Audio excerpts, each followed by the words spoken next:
Excellent பிக்கா வந்து ராகுல் திரிபாட்டி, ஒரு அம்பட்டி ராயுடு, ஒரு ஒரு ராபின் உத்தப்பா, இவங்க எல்லாம் வந்து என்ன ரோல் பண்ணாங்களோ, ஒரு அஜிங்கியா ரஹானே எக்ஸலண்டா பண்ணியிருந்தாரு 2 வருஷத்துக்கு முன்னாடி. அந்த ரோல்ல வந்து பண்ணுவாருன்றதுனால ராகுல் திரிபாட்டிக்கு போயிருக்காங்க. ஓகே, பாரம்பரியமா நீங்க யோசிச்சு பாருங்களேன், ரிஸ்க் பின்னர்ஸ் அவ்வளவா விளையாடுனது இல்லை டீம்ல. சோ ட்ரெடிஷனலா ரிஸ்க் நம்பிக்கை வைக்காத இந்த டீம் இந்த வருஷம் நம்ம இப்ப பேசிக்கிட்டு இருக்கிற டைம்ல ஐ திங்க் செப்பாக்ல வந்து சில ரெனோவேஷன் நடக்குது, பிட்ச் கூட ரீலே பண்றாங்க அப்படின்றது மாதிரி நான் எங்கேயோ கேள்விப்பட்டேன். துஷார் தேஷ்பாண்டே விட்டது ஒரு குறை. ஏன்னா இந்த டீமே அவர் வந்து எடுத்து வளர்த்து அவர் வந்து இவ்வளவு நல்ல போலரா வந்திருக்கிறதுக்கு சிஎஸ்கே ஒரு பெரிய காரணமா இருந்து முடிஞ்ச அளவுக்கு துரத்தி போனாங்க. அவர் வரலன்றது ஒரு குறை தான். எனக்கு அந்த வருத்தம் இருக்கு. தமிழ்நாடு பிளேயர்ஸ் வந்து இவ்வளவு நாளா இல்லன்ற வருத்தம் இருக்கு. பட் திட்டுற அளவுக்கு பெரிய விஷயம் கிடையாது. ஒரு தடவை ஆப்ஷன்ல தமிழ்நாடு வீரர்களுக்கு போவாங்க, ஒரு குறிப்பிட்ட அமௌண்ட் போவாங்க. இந்த பட்ஜெட் வரைக்கும் இவங்களுக்கு போகலாம், அந்த பட்ஜெட்ல ஒத்து வராதப்பதான் அவங்க வந்து விட்டுருவாங்க. சோ போனாங்க, ஒரு அளவுக்கு மேல கிடைச்சது இல்லைன்றதுதான் உண்மை. ஒரு அவ்வளவு பெரிய பேர் இன்னும் வாங்கல. பட் ஸ்டில் அவர் உங்களுக்கு இந்த விங்ஸ் இருப்பாரு. எங்கேயாவது அவர் வந்து நிறைய ஒரு பெரிய லேர்னிங் கர்வ்ல இருக்கும்போது இது நிச்சயமா ஒரு உதவும். நல்ல பிக். நீங்க கேக்குறீங்கனாலே ஹெட்லைன் வாங்கியிருக்காரு. வணக்கம். வணக்கம் பிராங்க், எப்படி இருக்கீங்க? நல்லா இருக்கேன். நீங்க எப்படி இருக்கீங்க? ஃபர்ஸ்ட் ரொம்ப டயர்ட் பிஸி ஸ்கெடியூல்ல இருக்கீங்க, எப்படி இருக்கீங்க? பரவாயில்ல, உங்களை பார்க்கணும்னு தோணுச்சு. என்ன ஆபீஸ் தான் வர முடியல, மழை இப்பதான் நினைச்சிருக்கேன், தலையை பார்த்தாலே உங்களுக்கு தெரிஞ்சிருக்கும். கண்டிப்பா, தேங்க்யூ ஸோ மச் உங்க பிஸி ஸ்கெடியூலையும் எங்களுக்காக டைம் கொடுத்தது. ஆனா ஃபர்ஸ்ட் வந்து நம்ம ஓவரால் பேசுறதுக்கு முன்னாடி டீமை பத்தி பேசலாம்னு நினைக்கிறேன், ஒவ்வொரு டீமை பத்தியும். ஃபர்ஸ்ட் நீங்க வந்து லைக் இருந்தீங்க, எப்படி இருந்துச்சு ஆக்ஷன் உங்களுக்கு? நீங்க பார்த்துக்கிட்டு இருக்கும்போது லைவ்ல பார்த்துட்டு இருந்தது எப்படி இருந்துச்சு? எனக்கு என்னதுன்னா எதிர்பார்த்தேன். ஏன்னா 120 கோடின்றது முறை வருதுன்றதுனால சில ரெக்கார்டுகள் தகர்த்தெறியப்படும் நான் எதிர்பார்த்தேன். அண்ட் காலப்போக்குல டீம்ஸ் உணர்ந்துட்டாங்க. வெறும் வெளிநாட்டு வீரர்களுக்கு மட்டும் நீங்க வந்து பல கோடி கொடுத்து உள்நாட்டு வீரர்களை வந்து ஒரு சின்ன பட்ஜெட் உள்ள வச்சுக்கலான்ற கருத்து மாறும் இந்த சீசன் நினைச்சேன். சோ அதுபடி இந்த ரெக்கார்டுகள் எல்லாமே இந்தியர்களை நோக்கி போச்சு. அண்ட் இன்னொரு நான் எதிர்பார்த்தது என்னதுன்னா, உங்களுக்கு ஃபர்ஸ்ட் டே ஒரு சில டீம்ஸ் பயங்கரமா இறங்குவாங்க. அப்போ ஒரு சில டீம் வந்து வெறும் மிக்சர் சாப்பிட்டு இருப்பாங்க. செகண்ட் டே ஆக்ரோஷமா வருவாங்க. அதுவும் பார்த்தேன், நம்ம எதிர்பார்த்த மாதிரியே போச்சு. நீங்க யார சொன்னீங்கன்னு எனக்கு கொஞ்சம் புரிஞ்சிச்சு. செகண்ட் டே சீரி பாஞ்சான்றது of course Mumbai Indians. First day என்னடா மிச்சர் சாப்பிடலான்னு பார்த்துக்கிட்டு இருந்தோம். ஆனால் செகண்ட் டே வந்து ஒரு மாதிரி best 11 best 15 I think best அந்த 20 எடுத்திருக்காங்கன்னே சொல்லலாம். நம்ம சென்னை சூப்பர் கிங்ஸை பற்றி பேசிடலாம்னா நிறைய நெகட்டிவ்ஸும் இருக்குது, நிறைய பாசிட்டிவ்ஸும் இருக்கும் சிஎஸ்கேல. பாசிட்டிவாக நீங்கள் எதை நான் பார்க்குறீங்க? நெகட்டிவ்ஸ்னா நீங்க என்ன பாக்குறீங்கன்னு கேட்க ரொம்ப இன்ட்ரெஸ்டடா இருக்கேன். பட் பாசிட்டிவ்ஸ் நீங்க பாத்தீங்கன்னா அந்த வழக்கம் போல ஏற்கனவே ஒரு கோர் இருக்கு. இந்த டீமை விட்டு போன வீரர்களுக்கு மேல ஒரு ஒரு கூடுதல் நம்பிக்கை வச்சு திரும்ப எடுப்பாங்கன்னு எதிர்பார்த்தோம். சோ அதை வந்து எடுத்தாங்க. அது இந்த டீமோட ஒரு ஃபேமிலி செட்டப்ப உறுதிப்படுத்திருக்கு. நல்லா இந்தியா சிமெண்ட் போலவே நல்லா சிமெண்ட் போட்டு கட்டின குடும்பம் இது. அதனால குடும்பம் பிரியாம பாத்துக்க அளவுக்கு ஒரு எஃபர்ட் போட்டிருக்காங்க. புரியுது. ஆனால் நீங்கள் சொன்னதில் இந்த ஃபேமிலின்றது எப்பயுமே ஐபிஎல்ல 2 டீம் இந்த ஃபேமிலி ரீயூனியனை வந்து ரொம்ப பார்ப்பாங்க. ஒன்று சிஎஸ்கே, இன்னொன்று எம்ஐ ரொம்ப பார்த்தாங்க. பட் எம்ஐ எல்லாரையும் கழட்டி விட்டுட்டாங்க, நீங்களாம் எங்கள் ஃபேமிலியே இல்லைடா போங்கடான்னு. பட் சென்னை வந்து திருப்பி கொண்டு வந்துட்டாங்க. அதை எப்படி பார்க்கலாம்? இல்ல, அதாவது மும்பைக்கு எப்பவுமே அதை பண்ணுவாங்க. மும்பைக்கு வந்து ஸ்ட்ராட்டஜி அவங்களோட கோரா இருக்கும். மத்தபடி அவுட் சைட் கோர் இருக்கிற வீரர்களை அவங்க வந்து ஒருத்தர் மாத்தி ஒருத்தர் ஷஃபிள் பண்ணதான் செய்வாங்க. அதுல ஆச்சரியம் எதுவும் இல்லை. அது அவங்களோட ஐடியா, இது சிஎஸ்கேவோட ஐடியா. பட் எக்ஸலண்டா எடுத்திருக்காங்க. மும்பை இந்தியன்ஸ் சூப்பர் டீம் எடுத்திருக்காங்க. சென்னை சூப்பர் கிங்ஸ் ஒரு பலமான டீம் எடுத்திருக்காங்க. எனக்கு டெல்லி டீம் பிக் பண்ண விதம் சூப்பரா இருந்துச்சு. ஃபர்ஸ்ட் டே ஆஃப் ஆக்ஷன்ல தூள் கிளப்புனாங்க. சென்னையில் வந்து எனக்கு ஒரே ஒரு குறை இருந்துச்சு. ஏன்னா ஒரு மிடில் ஆர்டர் பேட்ஸ்மேன் ரொம்ப எக்ஸ்பீரியன்ஸ்ட் இல்லையோ, இல்லை ஒரு எக்ஸ்ப்ளோசிவ் மிடில் ஆர்டர் பேட்ஸ்மேன் இல்லையோ அப்படின்ற ஒரு கேள்வி வருதுல்ல. ஏன்னா சிவம் தூபே எப்போ வந்து அவர் இந்தியா T20 இந்தியாவோட வேர்ல்டு கப் ஸ்குவாடுக்குள்ளே வந்தாரோ அதுக்கப்புறம் அவர்கிட்ட அந்த பெஸ்ட் தூபையாக நம்ம பார்க்க முடியலை லாஸ்ட் 1 இயர் அந்த இதுலேருந்து. ஸோ ஏதோ ஒரு எக்ஸ்ப்ளோசிவ் மிடில் ஆர்டர் இல்லைன்ற ஒரு கேள்வி வருதுல இங்க. இல்ல, சிவம் தூபே வந்து போன வருஷம் நீங்க பாத்தீங்கன்னா டுவர்ட்ஸ் தி எண்ட் அந்த அளவுக்கு ரிசல்ட்ஸ் வரல. பட் பிகினிங்ல வந்து எண்ட் வரல. நீங்க சொல்றது ஒரு உண்மைதான். பட் ஸ்டில் இந்த வருஷம் நல்லா பண்ணுவாருன்ற நம்பிக்கை இருக்குன்றதால தான் அவங்க போயிருக்காங்க. பிளஸ் உங்களுக்கு மிடில் ஆர்டர் பண்றதுக்கு உங்களுக்கு வந்து இவரை எடுத்தாங்க. எக்ஸலன்ட் பிக்கா வந்து ராகுல் திரிபாட்டி, ஒரு அம்பட்டி ராயுடு, ஒரு ஒரு ராபின் உத்தப்பா, இவங்க எல்லாம் வந்து என்ன ரோல் பண்ணாங்களோ, ஒரு அஜிங்கியா ரஹானே எக்ஸலண்டா பண்ணியிருந்தாரு 2 வருஷத்துக்கு முன்னாடி. அந்த ரோல்ல வந்து பண்ணுவாருன்றதுனால ராகுல் திரிபாட்டிக்கு போயிருக்காங்க. சோ சிவம் தூபே ஒரு லெஃப்ட் பின் ஹிட்டர். என்னதான் உங்களுக்கு வந்து நீங்க போன வருஷம் டுவர்ட்ஸ் தி எண்ட் இந்தியன் டீம்ல ரிசல்ட் வரல நீங்க அந்த கருத்து வச்சிருந்தாலும் இந்த டீம் நம்பிக்கை வச்சிருக்காங்க. ஓகே. ஆனா எனக்கு ஒரே ஒரு கேள்வி இருந்துச்சு. பவுலிங்ல வந்து already Ravi Ashwin, Ashwin sir Ashwin sir comeback home coming பார்த்துருக்கோம். அது எவ்வளோ சந்தோஷமா இருந்துச்சு உங்களுக்கு ஃபர்ஸ்ட்? நீங்க சினிமா இன்டர்வியூவர் அஸ்வின் சார் இருக்கீங்க. ஓகே. ஆசன்னா அவரோட பட்டம் ஆயிடுச்சு. ஆசன்னா ஹோம் கமிங். ஆசனாவுமே எதிர்பார்த்தது தானே. நம்ம இன்டர்வியூலயே நான் வந்து இதுக்கு முன்னாடி நம்ம பேசினப்ப நான் சொல்லியிருந்தேன். எக்ஸ்பெக்டட் தான், பட் பியூட்டிஃபுல். அதாவது life has come a full circleவாங்கல்ல. அது மாதிரி எங்க ஆரம்பிச்சாரோ அங்கேயே வந்திருக்காரு. ஹோப்ஃபுல்லி முன்னாடி எல்லாம் கப் ஜெயிச்சப்ப அஸ்வின் எந்த மாதிரி ஒரு பெர்ஃபார்மன்ஸ் கொடுத்தாரோ, ஹர்பஜன் சிங் கப் ஜெயிக்கிறப்ப எந்த மாதிரி பெர்ஃபார்மன்ஸ் கொடுத்தாரோ அந்த மாதிரி அஸ்வின் திரும்ப கொடுப்பாரு அப்படின்ற ஒரு நம்பிக்கை இருக்கு. Okay. Ashwin and Jadeja already இருக்கும்போது ஒரு 100 அகமது மாதிரி ஒரு ஸ்பின்னருக்கு 10 கோடிக்கு போனது வந்து எப்படி இருந்துச்சு? அது எப்படி பாக்குறாங்க உங்க டீம் ஸ்ட்ராட்டஜிக்கா? அதாவது 5 கோடியில இருந்து 10 கோடிக்கு ஏத்தி விட்டாங்க. அப்படி நாங்க எடுத்துக்கிறோம். அது நாங்க கொஞ்சம் ஆச்சரியப்பட்டேன். அந்த தொகைக்கு நான் ஆச்சரியப்பட்டேன். ஏன்னா சிஎஸ்கே பாரம்பரியமா நீங்க யோசிச்சு பாருங்களேன், ரிஸ்க் ஸ்பின்னர்ஸ் அவ்வளவா விளையாடுனது இல்லை இந்த டீம்ல.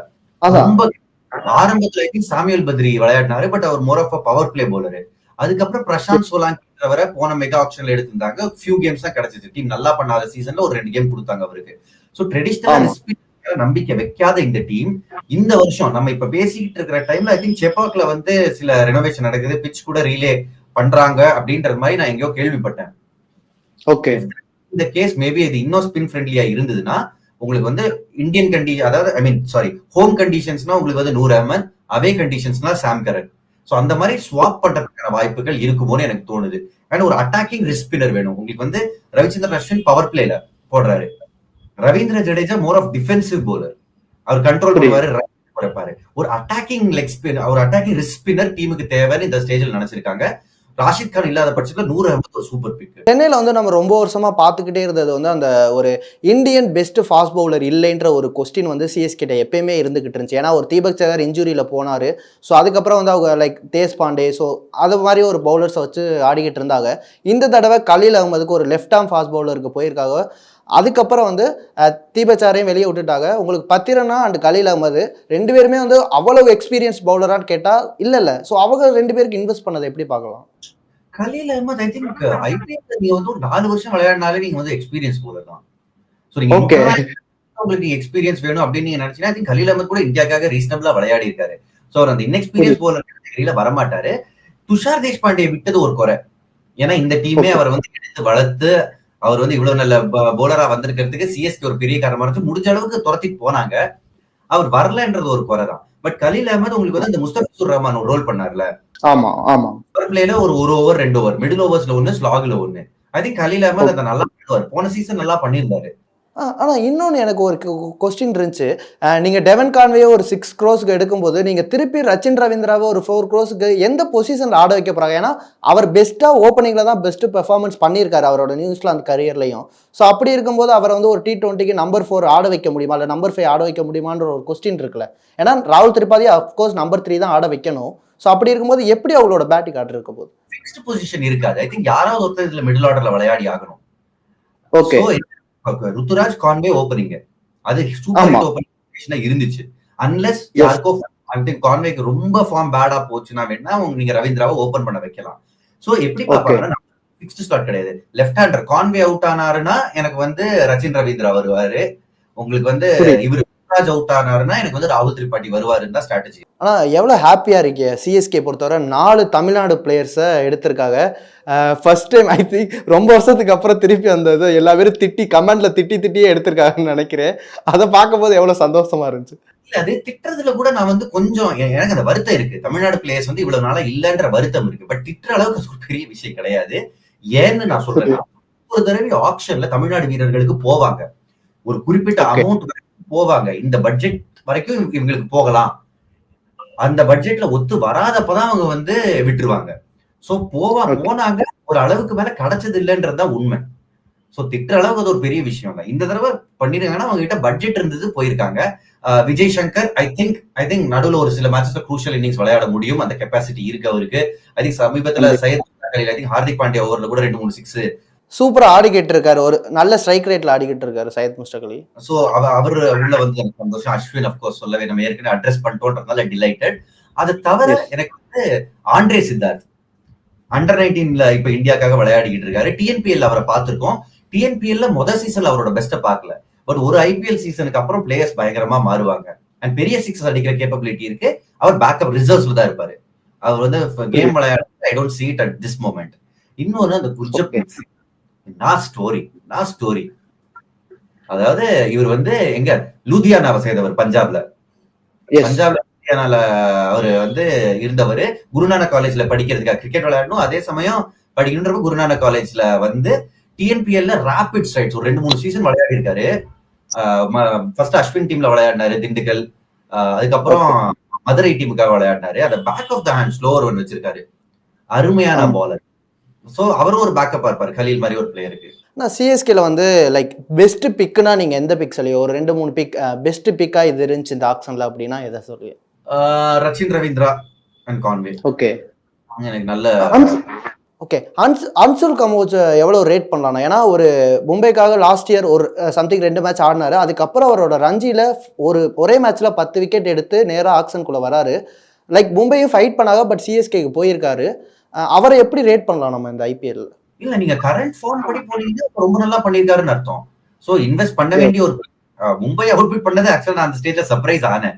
ஏன்னா மும்பை அந்த மாதிரி விட மாட்டாங்க. அவங்களோட ஹோம் கிரவுண்ட் ஸ்கவுட்டட் டேலண்ட் அவங்க விடுறது வந்து ரொம்ப ஆச்சரியம். ஐ திங்க் நீ சாண்ட்னர் எடுத்தல, நான் ஒருத்தரை எடுக்கிறேன் அப்படின்ற மாதிரி வெளியில எனக்கு வந்து சொல்ல தோணுச்சு. சாண்ட்னர் அங்க போயிட்டாரா, சரி ஓகே, இங்க அங்க யாரும் ஒரு அவ்வளவு பெரிய பேர் இன்னும் வாங்கல.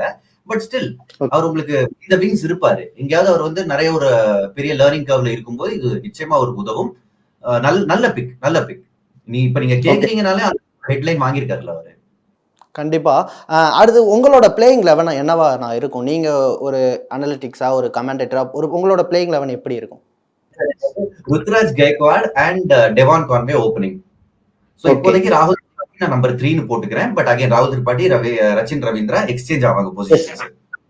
சோ 3, 4, 5 வந்து சிவம் தூபே. ஓகே.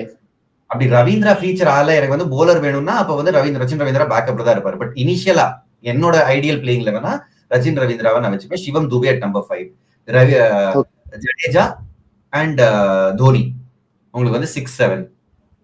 அஸ்வின் வந்து நம்பர் 8 வந்துருவாரு. ஓகே. சோ அதுக்கப்புறம் எனக்கு வந்து 3 போலர்ன்றப்போ பத்திரனா அண்ட் நான் வந்து இவரை போட்டுப்பேன், Khaleel Ahmed. Okay, Khaleel Ahmed. And number 11க்கு உங்களுக்கு வந்து நிறைய சாய்ஸ் இருக்கு. ஆக்சுவலா பேட்டிங் டீப்பா இருக்குன்னா நீங்க தீபக் குட்டா மாதிரி ஒரு பிளேயரை கூட எடுத்துட்டு போலாம். புரியுது. நிறைய இருக்கு நம்பர் 11க்கு. ஓகே, நிறைய ஆப்ஷன்ஸ் இருக்கு. இந்த பேடின்னு ஒரு பிளேயரை வந்து லைக் சிஎஸ்கே நல்லா ஃபைட் பண்ணி எடுத்தாங்க. ஐ திங்க் 30ல இருந்து 55 வரை போய் எடுத்தாங்க. ஸோ ஏதோ ஒரு அவர்கிட்ட அந்த சமீர் ரிஸ்வி மாதிரி ஏதோ ஒரு டேலண்ட் அவர்கிட்ட இருக்கணும். இருக்கலாம். ஓகே, நல்ல பெருசா இல்ல. அண்ட் இன்னொரு அந்த பிளேயிங் 11ல எனக்கு வந்து கண்டிஷன்ஸ்க்கு ஏத்தாப்புல நூர் அகமதும் சாம் கரனும் ஸ்வாப் ஆவாங்க. ஓகே. ஸ்பின் கண்டிஷன்ஸ்ல நூர் அகமது, ஹோம் மேட்ச்ல எனக்கு நூர் அகமது தேவைப்படுவாரு. டிராவல் பண்றப்போ ஒரு மொஹாலி மாதிரி ஒரு வாங்கிடே மாதிரி ஒரு ஊர்ல விளையாடுறப்போ ஐ திங்க் இவர் கொஞ்சம் சூட் ஆவாரு சாம் கரன். ஓகே.